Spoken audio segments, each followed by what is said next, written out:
Who are Cain and Abel in the Bible? Cain and Abel are Adam and Eve's first two sons. According to the biblical book of Genesis, Cain the eldest was a farmer and Abel, his younger sibling, was a shepherd. The brothers offered offerings to God, but God preferred Abel's sacrifice over Cain. Cain then murdered Abel out of jealousy, and God punished Cain by subjecting him to a life of wandering. Cain then settled in the land of Nod, where he constructed a city and fathered the line of offspring that began with Enoch. In the biblical book of Genesis, Cain and Abel are the sons of both Adam and Eve, the very first humans according to these stories. Adam and Eve, having been created by God, indicate that Cain and Abel are the very first humanly conceived beings. The oldest prophet Cain would grow up to become a farmer, while his younger brother Abel would become a shepherd. It's understood that, like most brothers, they had their fights and quarrels, but for the most part, they loved each other.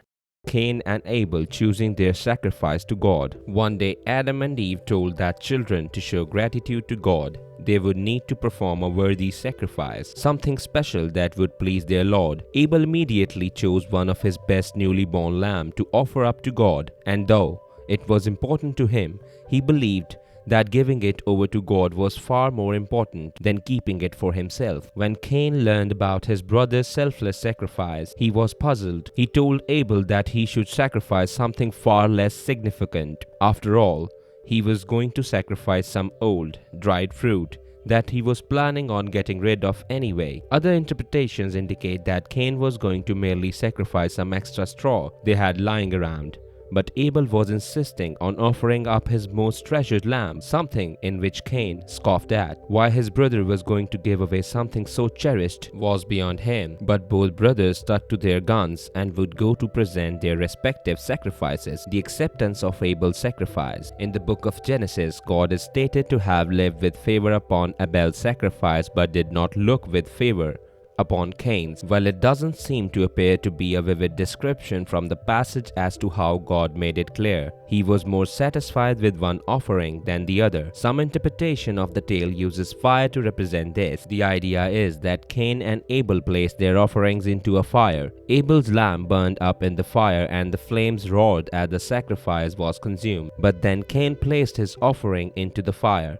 The sacrifice merely smoldered and the fire itself died down. By this telling, it's understood that Abel's sacrifice was well received by God because of the magnificent way in which it had burned. On the other hand, Cain's sacrifice did not burn in such a way. This implies that it was not as worthy as Abel's. Cain grew jealous. He couldn't see the logic behind why God had preferred Abel's sacrifice over his. He grew angry at his brother, and it would lead him to become consumed with venomous thoughts, those of which led him to sin. Cain killed Abel. Cain led his brother out into the fields one day and struck Abel, killing him. Immediately, Cain realized what he had done, but he wasn't so concerned with the loss of his brother, but more so that the consequences he might face. He buried his brother in the earth so that no one would find it, and went about with his day as if nothing had happened. It was around the same time that God appeared to Cain and asked him where his brother was. Cain lied to God, claiming he didn't know before and famously muttering, "Am I my brother's keeper?" But God knew the truth about what had happened and challenged Cain, demanding to know how he could be so hateful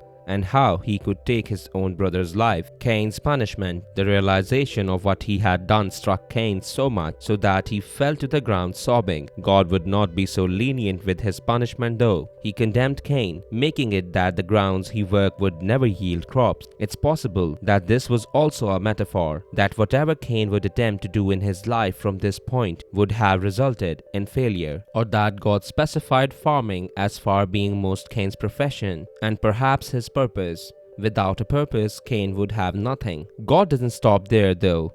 He further condemns Cain to be a restless wanderer of the earth, furthermore denying him any peace for what he had done. Cain would declare that the punishment was too harsh and he could not bear such a fate. He also expresses his concern that if he is to wander the earth, he would not be safe and possibly killed. But God had an answer for that too, and declared that none in the world would kill him, because they would suffer vengeance 7 times over. He marked Cain so that none would kill him, not to protect him but so that none could end his suffering of being outcasted, denied, and ultimately shunned from God's divine glory. The moral of the story of Cain and Abel. The story of Cain and Abel demonstrates the old idea that there cannot be good without evil, Abel being the good and Cain being the evil. It subscribes to the idea that sin or wrongdoing is a part of life and serves to show us that even if we live our lives as honorably and benign as Abel, evil will always have an effect on us, whether this is a gradual evil that inflames Cain to kill his brother, or the evil act itself,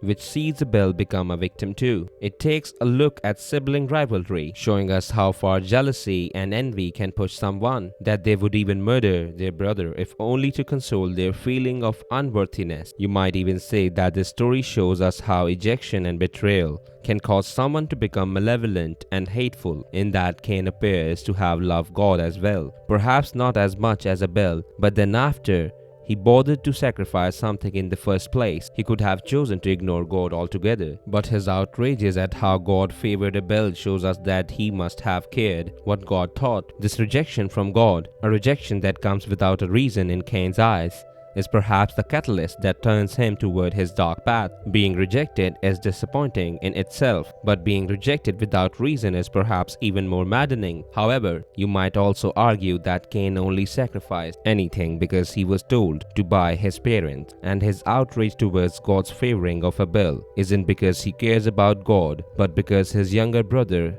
outperforms him in this task or is seen as more worthy, thus causing him shame. Some may even see a correlation between the tragic story of Cain and Abel and real-life relationships, at least in terms of jealousy. For example, Cain becomes angry that God favored Abel and demonstrates clear signs of jealousy, similarly to how one might react if they were trying to impress someone, only to be overshadowed by someone else. Jealousy is something we have all likely experienced at some point in time, whether romantically or otherwise, so I think it's accurate to say that all of us can at least understand Cain in this respect, whilst most of us would probably not kill the other person for outshining us or denying what we believe was meant to be for us. We may at one point or another have harbored some resentment for that third party, or at least imagined killing them. Either way, Cain certainly acted wrongly in the killing of his brother, and we can see that in the magnitude of his punishment. The mark placed on Cain by God that prevents him from being killed by another not only ensures his suffering,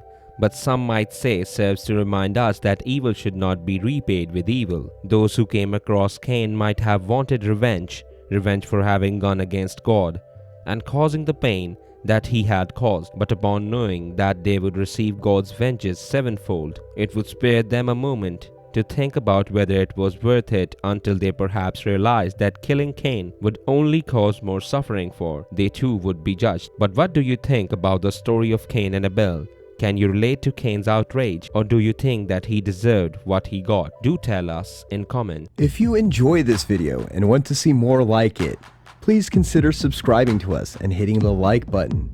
Feel free to write a comment below and suggest which theory you want to see next. If you'd like to further support this channel, please consider joining. Our membership link will be found in the description box below. We appreciate your support, and as always, thanks for watching.